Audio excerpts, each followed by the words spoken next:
Hello there and welcome back to the channel. This is Hawkins, your host here again to have a wee chat about Starfield. Of course there's been a few leaks about the game that have been covered pretty well by others so far, but there are two things that piqued my interest. First, so apparently there are going to be up to 9 alien races. Now if this is true, I think that's too many for a game that only has 100 systems. I think 3, maybe 4, but 9 seems excessive from what little of the story we've had revealed so far. I may have missed something, but so far it looks like humanity is pushed into the stars and had no contact with any alien races, and suddenly there's 9? No. I just don't see that working out in the in-game story. But hopefully a future update will bring more light to the universe building that Starfield exists in. I'd be quite happy to see that. I've always enjoyed games where there's lore that that you can read up and things. We'll just have to wait and see, I guess. Secondly, there will be rovers in game, which I think we all pretty much knew, which is great. Beats walking, but I haven't come across anything that tells me if we can actually fly around a planet in atmosphere. Yep. We know that there's going to be no transition between space and planets, which, okay.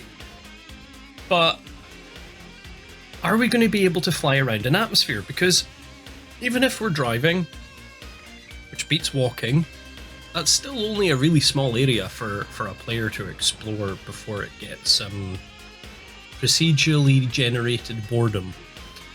I mean, No Man's Sky is an example of that, because when I played it, one of my favourite ways of flying, like exploring the planet, was to do a massive fly around on a huge area and seeing if there's anything that I could pick out of interest. So we'll just have to wait and see, and hopefully, again, I'm hoping we'll get more updates about exploration soon. And just quickly going back to that point about the cinematic launching and landing, I've heard, I've read that there's going to be no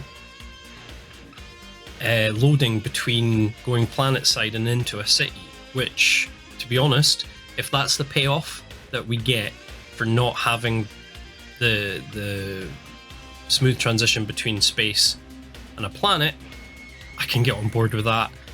I would much rather be able to walk from being outside in the planet to walking straight into a city with no cutscene, rather than the space to planet side. So yeah, I mean, there's still a lot about Starfield that's still unknown, and while I do appreciate having elements unspoiled to find out when playing, I do still have questions I like to get answered before I play. Like, not wanting to harp on about it, but how do we travel around planets? How does the crew management work?